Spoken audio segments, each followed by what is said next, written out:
of our technology during COVID semester. Um, we do have a lot to get through today, so I am going to get started. Okay. Okay, so just as always, let me just set some reminders.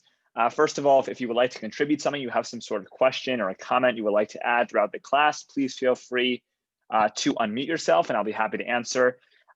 If you have not done so already, please make sure to join our WhatsApp chat where we send out messages to you and important information about the class. If not, you could always be on our email list, put that information into the chat so I could add you to that if you are not already. And also, I'm going to put into the chat right now, our free virtual portal has been released, I think last week or 2 weeks ago, and I'm going to put the link into the chat.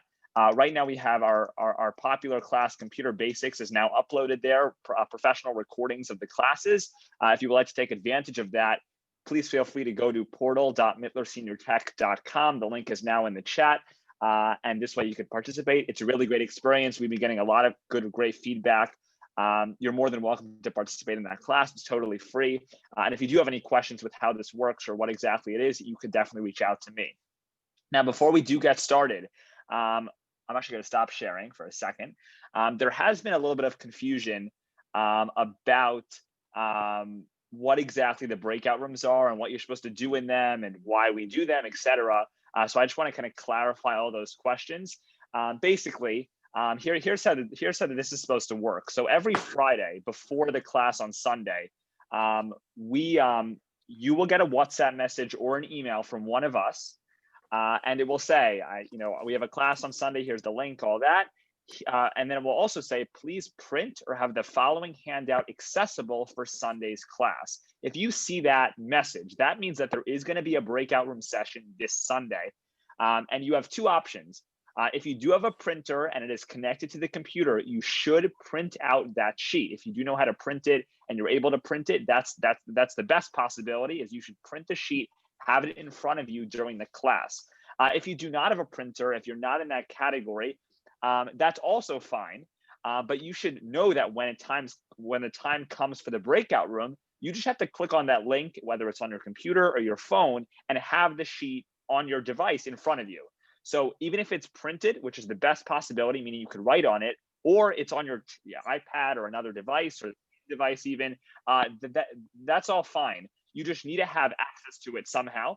And then at the end of Sunday's class, we'll show our breakout room video. Then we'll explain what you're going to do during the breakout room. We usually put the assignment on the screen, even if you all should have received it to WhatsApp or email, but we're going to still put it on the screen for those of you who didn't. And you could take a picture using your phone or a screenshot, which we're actually going to show you how to do a screenshot today. So if you didn't know how to do that, we're going to show you of the screen, so that when you go into the breakout rooms, you still have the sheet that you're supposed to be working on. Now, there's nothing else you have to do. We automatically put you in the breakout rooms. What that means is you'll be placed with either you'll be placed with one or two other people in the class, other seniors, and you will work collaboratively on accomplishing what the task entails. So whether it's a few questions, maybe it's to download an app, maybe it's to fill out some questions. And if you have it printed, you could use your pencil and actually write on it. If you don't, that's also fine, and you could just discuss the answers with your teammate, which is also fine. There is an ask for help button at the bottom of the screen, which is very convenient for you, because if you have any questions, just click on it and one of us, either myself, Julia, Joe, or Caroline, will pop into your breakout room and we'll be able to answer any questions that you may have. So you should definitely take advantage of that. Now, the breakout room sessions usually last around 5 minutes, and the assignments, I always do the assignments before it to make sure that you could do it in the time. The assignment that you are going to do today actually took me 55 seconds to complete. So I think that you having 5 minutes is definitely more than enough time. Then we'll bring you back into the main session, and I will go over the answers to all the questions. It's fine if you didn't fully complete it, but I will go over the answers to all the questions, so that if you want to make sure your answers are right, and that you can ask us questions at the Q&A session if you got them wrong. So that's the point of the breakout rooms. It's also to give you an opportunity to kind of work on what we did in class without us kind of guiding you through it, meaning you have the ability to, if you have a problem, try and figure it out, right? Before clicking on the ask for help button, try and see, because everything on the breakout room handout was covered in class. We build the handout because of what was taught in class. So you really should know everything. If you were paying attention, taking notes, you should be able to answer those questions. Sometimes there might be a tricky one that you might have to work on. And I would like everyone, breakout rooms is not an opportunity to leave the Zoom. It's part of the class. And if you're coming for the class, you should stay for the breakout room session. When you come back, we go over it. We talk about next week. You know, it's all part of the one class. We do see that sometimes people tend to leave as soon as we say breakout room, and that's definitely something that we don't want. We want you to stay for it. And also, it also gives you an opportunity to stop hearing our voice talk over and over again and try and figure it out for yourself. So that's the point. That's why we do it. That's how you should have the handout accessible, what you should be doing. That kind of outlines at least most of what I think your questions were. If you do have any more questions, you can definitely put into the chat or ask me or come to the Q&A. I want to move on, but we will be having a breakout room session today. So let's try and keep what I said today in mind when we go ahead. All right, Joe, you could screen share your computer, and let's get right into things. So for those of you who were here last week, we learned how to use voice recognition, or Siri, to perform specific shortcuts on your phones. Like if you're asking questions, if you want Siri to make a phone call or send a message. And also we learned how to explore the internet using many different tools, such as asking questions, finding books online, using the maps tool to find directions to specific places, as well as finding images. And today we're going to be looking at two main topics. The first is entertainment online, which includes both video and music. And also how to manage a smartphone, which basically means important things that you should know that you probably don't think you should know. For example, controlling the brightness on your phone, taking a screenshot, quitting your apps, turning on Wi-Fi and Bluetooth, all those kind of small things that you find in settings that we think are important for you to be aware of. Okay, so let's go to the next slide. For entertainment, we're going to be looking at four main programs. Even if you have not used the programs that are on the screen right now, you should be somewhat familiar or you've heard of them. And you know, if you've read the newspaper or if you've looked at the stock market, these names should come up a bunch. Two of them are video streaming services, and two of them are music. We have Netflix, YouTube, Spotify, and Apple Music.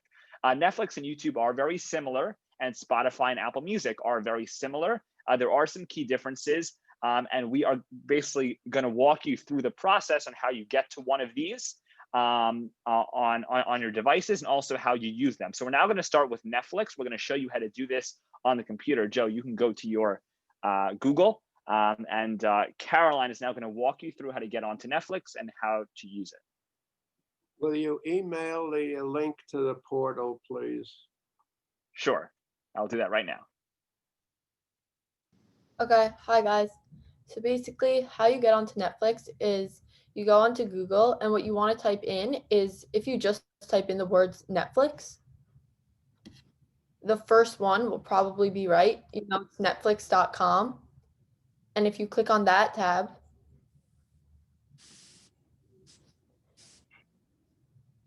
it will take you to the Netflix website. So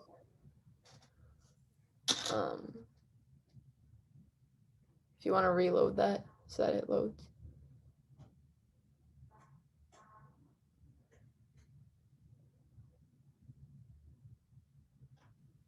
Joe, do you want me to share? Joe, you want to stop sharing? Joe, you want to stop sharing?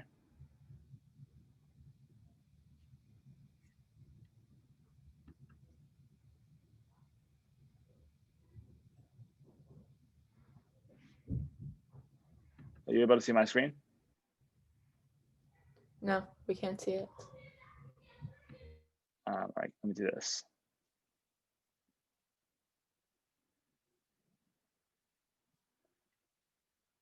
How about now? For me, I see white. I don't know about everyone else. Oh, now we see it.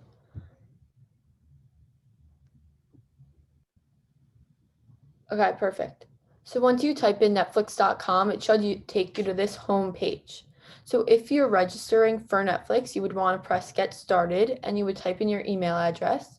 But if you already have an account, you could go to the sign in box, which is in the upper right corner. So if you press on that button, you can enter your email and password. So I guess Jordan needs to do that. Yeah. And So yeah, kind of go. one key difference between Netflix and YouTube is that Netflix isn't for free. So if you're trying to register for Netflix and you don't have an account already, the sign up would make you like give information or any information so that you could pay for Netflix. So that's a key difference. So once you get into your account, you can choose your profile. So Jordan just clicked on any profile. If you're starting from scratch, you would probably only have one. And on Netflix, there are a bunch of things you can do. So Netflix recommends stuff that you would like. It has movies, TV shows, and anything else.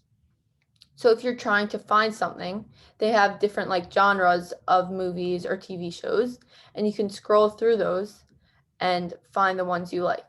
So if you want to actually watch something, so if Jordan, you could stop. So I guess you could click on that and you would press that white button or anything else. And that would bring you to the show or movie that you would want to watch. So again, there are different things you could do on Netflix. Like you could pause, you could scroll, you could fast forward and wind. And there's also a search button in the top right corner. If you have a movie or show in mind that you would like to watch, you just type in the name of that and it would come up right there and you can click on that to watch it.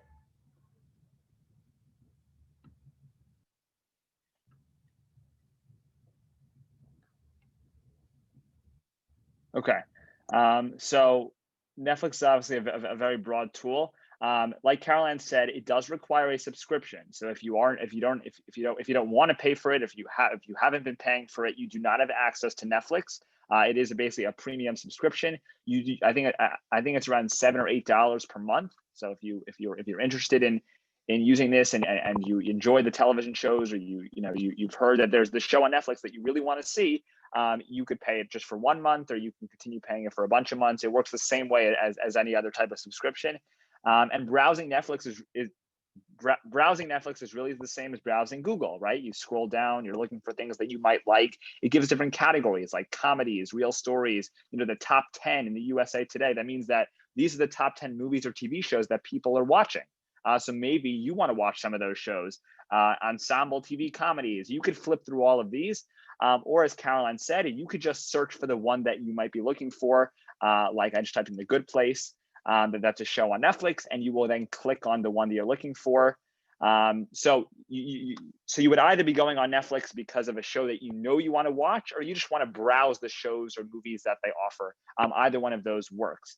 Now, Netflix, like I said, does cost money. If you are looking for a more free platform to watch videos and listen to music, you can go to the website YouTube, which I'm sure also many of you have heard of. Joe, are you back here, or should I continue? Let me see this. I can share. Okay. So Joe's now going to share his screen. We're now going to look at YouTube, which is similar to Netflix in terms that you can go to the website and you can watch videos. But like I said, it is free. And there are a few key differences. So Julia, go ahead and explain how to use it. Okay, so the same way that we got to Netflix, you're going to get to YouTube by typing in the Google search bar YouTube, and that would take you to the YouTube website. And YouTube works pretty similarly to Netflix, except YouTube is free, so you don't need a subscription to watch the videos on YouTube. So as you can see on top, there's the search bar where you could search for any type of video that you want to watch. And then there's also on this main page, you're able to scroll down through YouTube and browse different videos that you may want to watch. So it will recommend things for you. It gives you different news and things like that you're able to scroll through and click on a video if you're not sure exactly what you want to watch. Or you can type into the search bar a specific video. So YouTube is less for like full TV shows or movies, and it's more for like short videos. Maybe they're educational or just any sort of entertainment, but you wouldn't really find like a full movie or a full TV show on here because the website's free. So you could also listen to music on YouTube. So you could search specific songs into the search bar, and that would come up. So if Joe typed into the search bar Mittler Senior Tech, you could see that all of the videos that we have been posting will come up on YouTube, and you're able to scroll through these and choose the one that you want to watch, the different lessons or the Thanksgiving one. And it also will recommend things based on this search. So it says people who watch this also watched, and now these are also recommended videos for you based on this search. So you're basically able to watch any sort of videos. You could type them in and see if they come up. You're able to listen to music, and YouTube is free. Okay, I just want to show Joe, if you click on one of the videos, let's just show what it looks like. You could pause it, but you basically said it's the same thing. It will play the video. It might take a second to load, but you'll see the title of the video. You'll see who uploaded it. You'll see how many people viewed it, when it was uploaded, how long it is. Right, you've watched 10 out of the 51 minutes. You'll have the play button, which is that little triangle. It looks like that. And if you click on it, you'll have the ability to actually play it. Joe, you can play it for a second just so we can see how it goes. Siri for music, you could ask Siri to play either a specific song. All right, you can pause. So every time we send you a link to our recordings, we upload them to YouTube. So if you go into YouTube and just type in, Mittler Senior Tech December 6th lesson, you should get a recording of today's lesson. So you should be able to do that just by browsing YouTube. And like Julia said, as you are browsing YouTube, you will also get suggestions, just like Netflix, of things that they recommend that you watch or that other people have watched after watching, let's say, Mittler Senior Tech on November 22nd. There were other videos as well. But you could browse this. YouTube is totally free. So I recommend, before making any purchases, whether it's on Netflix or another streaming service, go to YouTube, see if it has what you're looking for, because YouTube's obviously free. So make sure it's not there before you start spending money on a program like Netflix.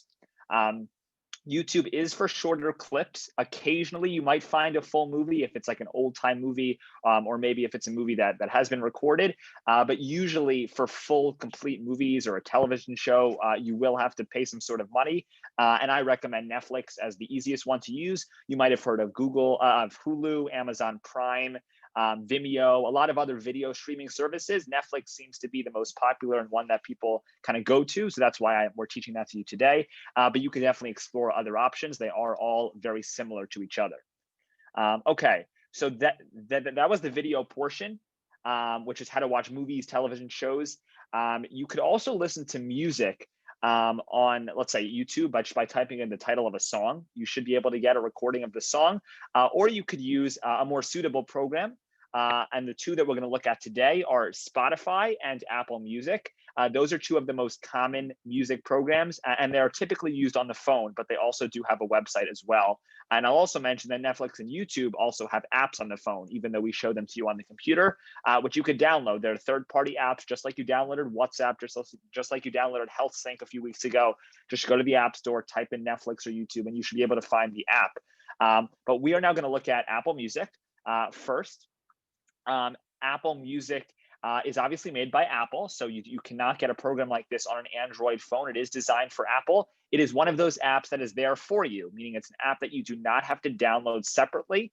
Spotify is a third-party app. It wasn't made by any of the phones. It is an app that you do have to download separately. Apple Music will be there for you. So Joe's now going to show you how to open up Apple Music and also how you could browse and listen to music. Okay, so opening Apple Music is the same as opening any other app on your phone. You just scroll through your home page until you find it. And I think for me, it's on the top right. And for me, it looks like a little pinkish box with a white music note in it. Sometimes you'll have a white box with a rainbow music note in it, but that just depends on the specific app you have. So if I click on Apple Music, then I see a lot of things. Now on the bottom, I have listen now browse, radio, library, and search. Jordan just put on the screen what you would see if you don't see the red box with the white music note. It would just be a white box with a pink music note. It's going to be the same app either way, so it doesn't really matter which one you see.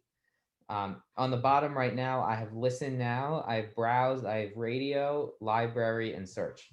Right now I'm on library, and library just shows you what music you have already added. So I have a lot, I guess you can see I have a lot of different things here. And if I wanted to play one of them, I would just go to, all right, let's say I go to, I just click on it, right? So if I want to play this Hamilton music, I just click on Hamilton. And then to play a song, you just click on the song and you should start, and you could listen to it, okay? And once you get here, there are multiple things you can do. You could play, pause, you could skip. That fast forward and that rewind button are to skip through songs. So this fast forward button would skip to the next song. On the bottom, you could see what's up next. You could see the lyrics, or you could just keep it here. And is my screen sharing paused? No, it's there. Okay, and if you look just under the name and the artists who sing it, you see this little bar, which tells you how much you have listened to and how much you have left. So I've listened to 19 seconds and I have 3 minutes and 38 seconds left. And if I press play, founding father then without that a goes up father, to God 21, and then you can see as the left side is going up, the right side is going down. Okay. The next thing you can do is browse. That's on the bottom left. That's the second to the left, and this will show you. You can see it shows me some Christmas music because it's December. New music. Different categories. You can go to music by mood. It gives you top songs of 2020. So this is if you don't have a specific song in mind that you want to listen to, you can just browse suggestions. And then on the right, the last one is search. Now, search is on the bottom right. It's that little magnifying glass. And you could see also on search, you have a lot of these different options here, right? And either you can click on one of these categories and get more suggestions, or you can click on the search bar and search some music. So let's say I'll just search Hamilton again. And then I see all these different things, right? And if I click on the Hamilton mixtape, let's say, I don't have this yet in my library. If I wanted to add it to my library, I would press that plus on the right side. And then this song is now added to my library. Okay. I think that's it. Yeah, so Joe basically gave you an overview of how to find music, how to play music, how to add music to your library. Yes, I see there's a question. Is it by subscription? Because it has me for $9.99 a month. Yeah, so with Apple Music, you have two options. You could either pay like per month, just like you would for Netflix, or you could pay per song. So I think it's 99 cents. If you want, if you really enjoy 5 songs, pay $5 and get the 5 songs. Now Spotify, which we're about to look at, does also have a premium subscription, but Spotify is free for the base subscription. So if you are looking for some sort of free way to listen to music, you can use Spotify, which is what we're about to show you now. So let me share my screen before we take the rest of the questions. Now Spotify, we aren't going to go too much in depth because it is almost a replica or very similar to Apple Music. Let me find it. Spotify is a third-party app, so you do have to download it separately. It is at the bottom of my screen over here. It's like a black icon with a green circle. If you have never used it before, you probably don't have it. So you have to go to the App Store, just like we showed you before. Type into the search bar, Spotify, Spotify. and then download this app here. It says Spotify. Mine says open because I already have it downloaded, but you should click on get, which is what this one looks like, in order to actually download the app. Once you have it downloaded, it should place it towards the end of your screen, and you should click on it to open it. Once you click on Spotify, you will be taken to the home page. It looks like this. And just like Apple Music, you could scroll down and look for different recommended songs based on things you have listened to or based on things that are popular nowadays. And you can click on any of them to listen to. We can go to the search bar, which is directly to the right of the home, and type in a specific name of either an artist, a song, or a podcast. Podcasts are becoming very popular. So even if you're not so much of a music listener, you could listen to, for example, there are weekly podcasts about the news, or a bunch of synagogues, churches, nursing homes, organizations are offering weekly, monthly podcasts that you could definitely check out. And you could type them into the search bar, or you could scroll down for different browse categories, like specifically if you want to find podcasts, new releases, concerts, at home, hip hop music, 2020 Wrapped, Happy Holidays, all these different kind of folders of songs that are already prearranged. If you're not sure what to listen to, but you do know that you want, let's say, pop music, then I would click on pop. And now it's giving me a list of all the popular pop songs that people are currently listening to right now. Now, let's say I find a song I want to listen to. Let's say this song, I've never heard this before, but then you would click on the play button, which is that kind of green icon. And you're hearing it in the background. I just paused it, but the song will start to play. You actually know it's playing because it will say the name of the song at the bottom with that play button that we saw, the little triangle. It will automatically play once you click on the green play button. You're always looking, anytime you want to play something, whether it's a movie, a song, a video, all that, you're always looking for that green sideways, well, it's not always green, but it's always a sideways triangle that you can click on to actually play it. And just like Apple Music and the other platforms, you could skip to the end of the song, and you have the bar over here that Joe was talking about, the bar that shows you how much time is left, how much time you've listened to already. And you can, as you're listening to music, go back and still find other songs that what you want to listen to next. Now, you'll see at the bottom right, there's a button that says Premium. And if you click on that, you do see that there is some sort of premium subscription for Spotify, which basically gives you access to just even more things. I would say that if you aren't such a big music listener, I think the basic subscription, which is free, should be okay, at least as a starter. If you find that you're using this a lot, you really enjoy it, and you do need the more complex subscription, you can go ahead and purchase that later on. But just for video and music, I would recommend starting with YouTube and Spotify, two of the free programs, and then kind of branching out to either Apple Music or Netflix or the Spotify Premium if you feel that this is something that you enjoy, something that you use a lot, and you actually want to invest some money into it. So that was a brief overview of kind of entertainment online, which includes video streaming services and music streaming services. Something I would also recommend is that if you know you want to watch a show, and you have subscriptions to Netflix and Hulu and YouTube and all this stuff, and you're just not sure where to look, Google is always a very good resource. You could always type into Google, let's say, the name of a show or the name of a song, and it will kind of direct you. You could watch this on Netflix, or you could watch this on YouTube, and you could actually use Google as a resource to kind of put the pieces together for you. Yes, Bernice, I see you have a question. You could just click on unmute.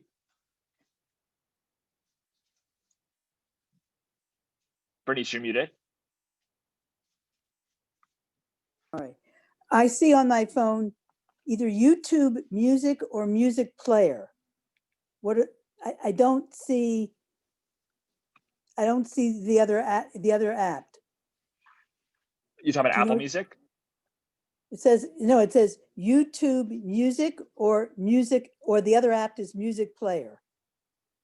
So those are two third-party apps that you must have downloaded in the past. If you're looking for the apps that we looked at today and you're on an iPhone, you should be able to find the music icon, which is just a music note. Spotify you might not see because that is a third-party app. Spotify's on my phone. So you're suggesting that if I wanted to do the app from the iPhone, just go into the App Store and put it on my phone? Yes, well, yeah, I mean, you could definitely do that, but I'm also assuming that it might take you some time to find it, but because you are on an iPhone and Apple Music is made by Apple, you should see it somewhere. You might have to swipe left or right to find it. There's also, I'm not sure how many of you have upgraded to the newest iOS, if you know what I'm talking about, or you know what that means. There are some new different updates with how you find apps. It's called the App Library. Bernice, I'm pretty sure if you look left or right, you should be able to find it. If not, go to the App Store and see if you can Okay. find it that way. Yes, Robert Luxine, I see you have a question. You should unmute yourself. Yeah, two questions. On Spotify, would I be able to find Shweki? Yes. Okay. And what about Rachmaninoff, a piano concerto?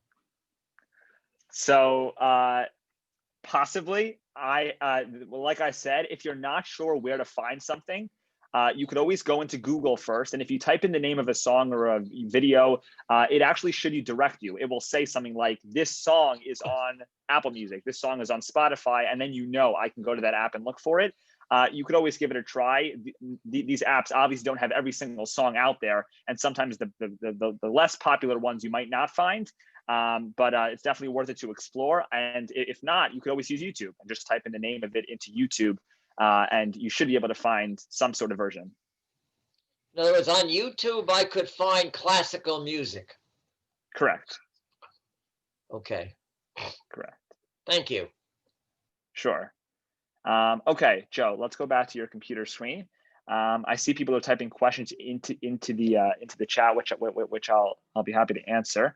All right, let's go to managing a smartphone, because we are about halfway done. So I want to get to this topic.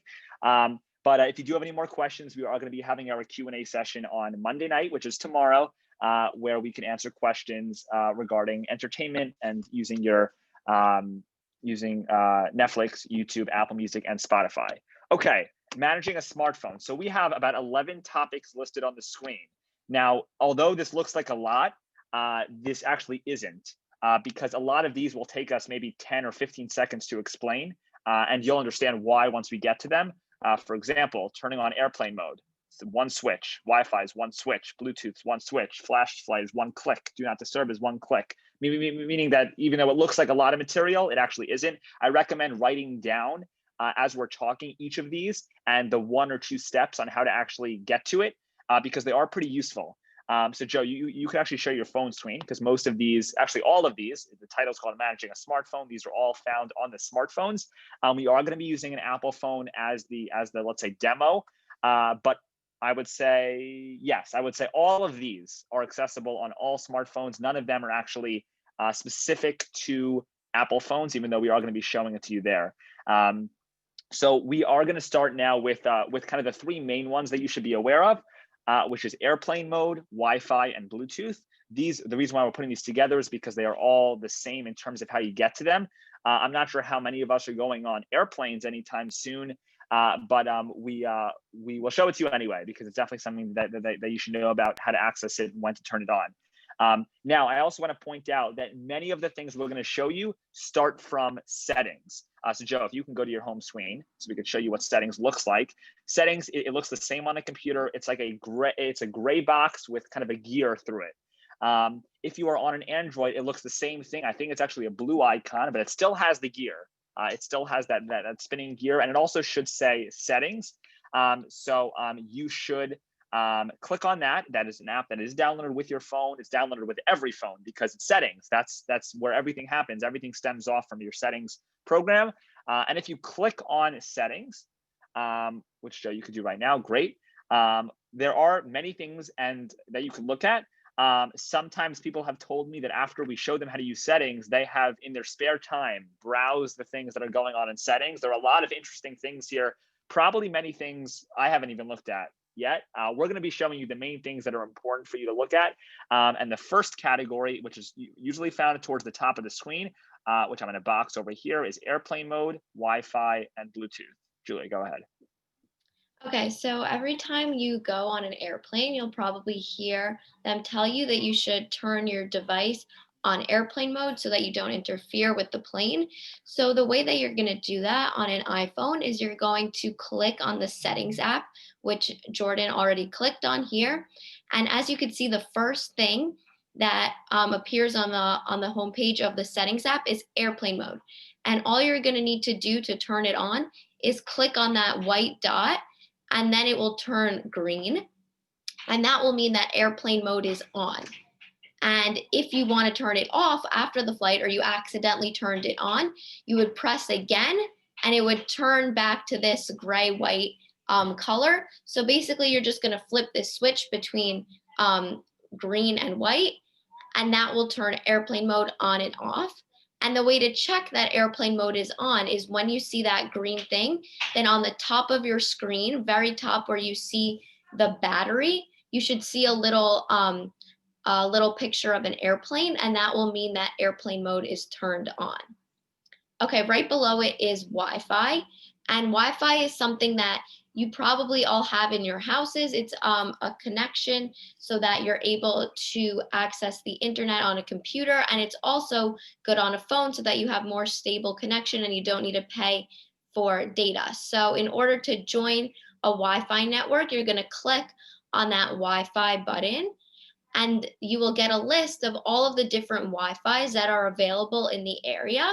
So right now, Joe's phone is already connected to a Wi-Fi, but if it wasn't, then you would see a list of different Wi-Fi networks, and you would click on the one that you want to join, and then you would type in the password of that Wi-Fi network, and you would press join, and if the password was correct, it would then join the Wi-Fi. So you can see that right now, Joe's phone is connected to this Wi-Fi, so there's a little check. And you could also see right next to the battery symbol on top is that little Wi-Fi symbol, which means that Joe is connected to Wi-Fi. If Joe wanted to turn off his Wi-Fi, he would click on this green button here, the same type of switch that we had for airplane mode, and it would turn white, and that would mean that Joe's Wi-Fi is off. Okay. And then the last thing is Bluetooth. So if Joe goes back and presses this settings button, you can see the third thing in settings is this Bluetooth button. And if you click on that, well, you can see that right now Bluetooth is on, which means that this button right here is green. If it was off, it would be white. And you're going to use Bluetooth to wirelessly connect to any sort of device. So if you wanted to connect to wireless speakers or wireless headphones, the Apple ones called AirPods, you would use Bluetooth to connect to these devices without actually plugging your phone into them. And you would need to choose the device that you want to connect with. So as you could see, Joe has a list of his devices right here. And if Joe clicks on the one that he wants to connect to, if he wanted to connect to his AirPods, he would click on that, and then it would establish a connection between Joe's phone and his AirPods so he could wirelessly listen to music or anything on his AirPods. Great. So those are three of the main things. I would also point out that Wi-Fi, for example, if you go to Starbucks or any of these kind of communal places, they usually have Wi-Fi there. So if you do want to connect to them, you can probably ask the clerk or someone there, and they will give you the information to sign in. You might see kind of stickers in different restaurants that say, here's the Wi-Fi login. Now you know what it's talking about and how to actually put it in. Your phone will still operate without Wi-Fi because you have what's called cellular service. You're paying Verizon or AT&T or one of these phone subscription services. So you will have service. Typically using Wi-Fi is a faster connection, meaning that it will increase the speed of how you open up things and how fast things are shared. So I recommend, when possible, try and use Wi-Fi when you can. All right, Joe, you could stop sharing your screen and spotlight Caroline's video. So she's now going to show you our next thing is flashlight and do not disturb. Okay, hi guys. So the way you work flashlight is if you go to your home screen, on the old phone, you would want to swipe up, but on this phone, you're going to want to swipe down to come to the control center. And what you want to do is you press on this flashlight icon, and if you click on that, the flashlight will show. And this is how the flashlight operates. If you want to look at something closely that you can't see, this is what the flashlight could be used for. So then, Okay, and let me just also mention that for the control center, which is how you access it, if you have a phone that has a circle home button, right? If you have a phone that has a circle button at the bottom of the screen, you should swipe up from the bottom. So lay your finger on the bottom of the screen and swipe towards the center. You should get a pop-up of all these buttons, and you're looking for that little flashlight option. If you have a phone that has no home button, meaning that it is a complete screen, there's no other buttons on the screen, then you should swipe down from the top right of the screen. So from the top right, you're at the top right, you should bring your finger from the top right towards the center until you get this pop-up of different options. So once again, you're either using your finger from the bottom towards the center of the screen if you do have a home button, or you are using you're laying your finger on the top right where the battery is and where the Wi-Fi symbol is. You're bringing it down towards the center until you see all the pop-ups, as Joe is now showing on his screen. Okay, Caroline, do not disturb. okay, next, do not disturb is, okay, fine. So first show that, I guess go back to the control center. So, okay, so do not disturb is this little moon symbol that is basically, I guess, like quiet mode. So I'm going to show you how to access that from settings. So if you go to settings, you'll see do not disturb on the second column. It's a purple little moon symbol again. So if you click on do not disturb, you could either turn it on or off with this green button at the top. And you can also schedule do not disturbs. So do not disturb is basically to keep your phone on like silence if you're in a meeting, if you're talking to someone and you don't want to be interrupted. This is what do not disturb could be used for. So if you want to schedule a time for do not disturb, you could click on the schedule button and click it to green, and you can make a start time and a finish time. And you could type in the numbers you want, either PM or AM, and by doing this, it'll allow you to use do not disturb. Yeah, okay, great. So once again, do not disturb is if you are in, let's say you have a meeting and you don't want your phone beeping, or let's say you want to sleep with quiet, you don't want your phone beeping and buzzing and making all these noises. You should turn on do not disturb so that you don't get those notifications. You could turn it on every time just by clicking on the on switch or by swiping down to the control center. Jay, you can just do that for a second. If you swipe down and you see the moon, once it's white, that means that it's on. And if you click on it again and it turns black, that means that it is off. Now, if you have a recurring event, I recommend using scheduled, because if let's say you want your phone to be on do not disturb every night from 11 p.m. until 7 a.m., instead of having to turn it on, just schedule it so that from that time to that time, it automatically turns on so that your phone will not make any notifications during those hours. In the morning, once the time turns off, you will then start to receive all those messages and phone calls that you missed, and it didn't disturb you during your sleep. So there's a benefit both ways there. If you, let's say, have a meeting that you don't usually have at this time, then just turn it on for the time being and turn it off when you're done. The scheduling is more used for the long term, meaning every single week at this time, every single day at this time, you could have do not disturb turned on.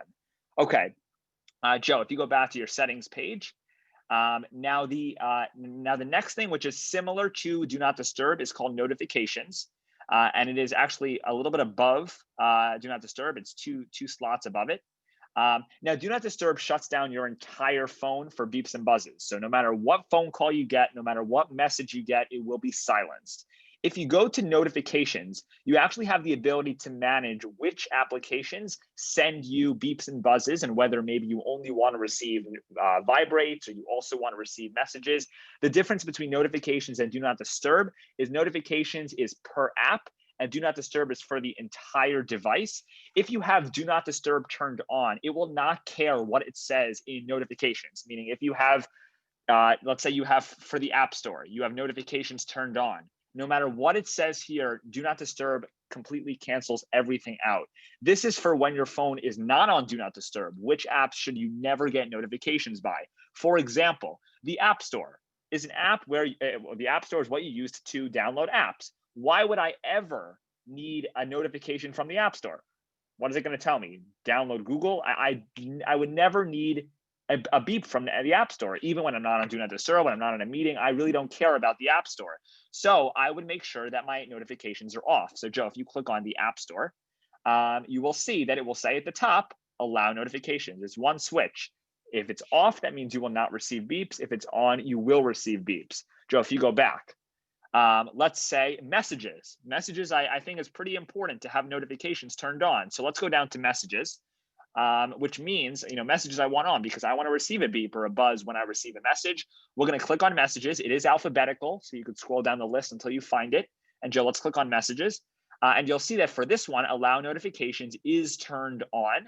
And there are a bunch of other options here, ones that you really don't have to pay attention to. What these are is how you get the notifications, whether you get them on your lock screen, in the notification center, or banners. I recommend having them all turned on, and I think that is the default, so not something you have to worry about, so that you receive these type of beeps and notifications, even when you're looking at your phone, when your phone's in your pocket, or when your phone is turned off, Do Not Disturb. So at one point, if you have the opportunity, I would go down this list and see which apps you think are not important for you to receive beeps and notifications from, and turn those off. And then when you turn on Do Not Disturb, everything, including messages, including phone calls, everything will be turned off altogether, so that you can have a quiet sleep, or that you can have a meeting without getting all these different notifications and buzzes as well.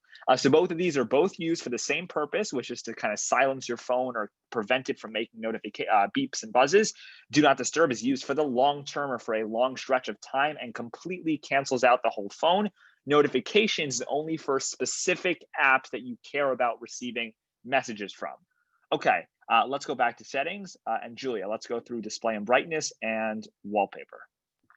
Okay, so display and brightness is available two ways. You can either go to display and brightness here in settings, and there you would be able to adjust the brightness of your phone. So you can make your phone really bright by sliding this all the way to the right, and you can also make it pretty dark by making it all the way to the left. And by putting it all the way to the left, you're saving battery on your phone. So if your phone is at low battery, you're able to turn your brightness all the way down to conserve some of that battery. You're also able to put your phone on night shift, which means that you can set a time for your phone to turn dark every single night. That way, when you're about to go to sleep, your phone isn't super bright in your face, and it will help you fall asleep. So you're able to schedule that you can either do a custom schedule and choose the times, or you can do sunrise to sunset to sunrise. So you can choose whichever one works better for you. And then another way to change the brightness on your phone is in that same control center that we were using before, by swiping down on the new phones and swiping up on the old phones. You could see there's sort of a little sun, and that means, and by sliding this up, you're making your phone brighter, and by sliding it down, you're making your phone darker. So either one of these works. This one's more convenient, so you don't need to go into the settings app, but both work well to adjust the brightness of your phone. Okay, and then the next thing was wallpaper. So if Joe clicks on wallpaper on settings, this allows you to change your home screen and your lock screen. So you can put a picture, or you can put something from Apple. So right now you can see that Joe has these pictures selected, but you could also choose a new wallpaper. So if Joe clicked on that choose a new wallpaper, you can choose from any picture in your camera roll, or you can choose one of the ones that Apple has pre-made for you. So you can scroll through those and choose a picture for your wallpaper, or you can choose one directly from your camera roll, a picture of you and your friends, or a picture of anything that you want to be your background. So if Joe clicks on any one of these pictures to set a new one, you could see that there's going to be an option to set it as a home screen, to set it as a lock screen, or to set it for both. So to set it as a home screen would mean that you're changing the picture behind all of the apps. So if Joe just goes out of settings for a second, this picture behind all of his, that's called his home screen. And if Joe closes out of his phone, the picture before he logs in, that's called his lock screen. So in order to, so that's the picture that you see when your phone is locked. And once you open your phone, you see the picture that's called your home screen. So you can either change one of them, you can change the other one, or you can change both of them. And they could be two separate pictures, or they could be the same picture. Okay, great. I just want to make sure that you're able to see it. Here's display and brightness. It has like 2 A's, and here's wallpaper, right? They're both in settings. Below do not disturb, right? They're down here. Now we are throwing a bunch of things at you, so I hope you're writing this stuff down, but if not, you could always open up settings after the class and kind of scroll through the options and kind of browse these different options, because some of them actually will benefit you, and you'll be able to make your phone darker at night, which is better for your eyes, as well as have a nice picture of your family or a picture of something colorful every time you open up your phone. Okay. We are now going to go to Joe. So Joe, do you want to explain screenshots? We're going to skip over Find My for the time. So basically, I'll share my screen. So screenshots, which we're going to show you now. You might have heard me say that word a lot, and maybe you did not know what I was talking about, but you are about to know how to exactly take a screenshot. In future lessons, we're going to show you how to do it on a computer. It is a little bit different. We're now going to show you how to do it on a phone. Joe, you here? Yeah. Okay. So taking a screenshot is basically taking a picture of whatever your phone looks like at that specific time.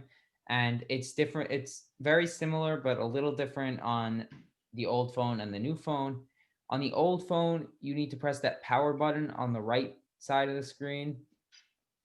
Sometimes that power button will be on the top right, but more often than not, it'll be on the right. And that home button on the bottom, you should hit those buttons at the same time, and that will take a screenshot. On the new phone, it's the same thing, except you replace that home button with the volume up button, that same button you press to raise the volume by 1. Okay. And as you can see here, this is the same thing on an Android phone. It's either going to be that button on the side, that power button on the side and the volume button, or the home button and the power button. And this will just take a picture of whatever is on your screen at that time. Great. So for example, if Joe, you can show your phone as we're talking, but basically if you want to send a picture, let's say you're reading an article on your phone and you want to send a picture of the article to your friend, just take a screenshot on the old iPhones by clicking on the circle button and the power button at the same exact time. You can't do one and then one, it will detect it as 2 different clicks at the same exact time, or on the newer phones by clicking on the volume button, the up volume button, and the power button at the same time. Same thing applies for the Android. I'm assuming many of you do have that circle home button, so click on that button and the power button at the same exact time in order to take a screenshot of what you see on the screen. Caroline, we just showed them the last thing is how to quit an app. Okay, so how you quit an app is different for both the old phone and the new phone. So on the old phone, if you have the home screen, what you would want to do is you would want to double tap on the home screen and The home button. the home button, sorry, on the home button, and you would be able to clear your app. So since Joe has a newer phone, I'll show you how to do it on this one. What you want to do is you want to swipe up again from the center of your phone and hold down, and that'll bring you to all of your apps. From there, you just swipe your apps up, and that'll allow you to clear your apps. So some people do this frequently to either save battery, because if you're losing a lot of battery, this could be the source of it. Some people don't do this at all, but it really just depends on what you want to do. Yeah, so basically, I've gotten into the habit of doing it every time I quit an app. Some people like doing it once a week. Some people do it once a month. I recommend every once in a while, on the old phones, swiping down from the bottom. On the old phones, clicking on the circle button 2 times. on the, if you have a phone with a circle button, click on it twice, and it has to be together. It can't be one button and then wait 3 seconds, then click on it again. It's like this, 1, 2, right? And once you click on it twice, you will see on the screen, you will see all your different apps. Here, I'll spotlight my video so you can see. You will see, so let's say I have a bunch of apps open. If you double click on the circle button at the bottom of the screen, you will see this. You'll see all your apps. And on each individual one, you should swipe up. Each one until you have no apps left. And then you're back on the home screen. If you have the newer phone that does not have a home button, just like mine, you will swipe up from the bottom of the screen, stop halfway through, and you'll get the same options, which is swipe up from the bottom until you get rid of all your apps. The reason why you're doing this is because if you have apps open that have not been quit, even if your phone's turned off, even if your screen looks black, there are still apps that are running behind the scenes. So it's important to make sure that you have your that you quit your apps as often as possible. Okay, let's go here.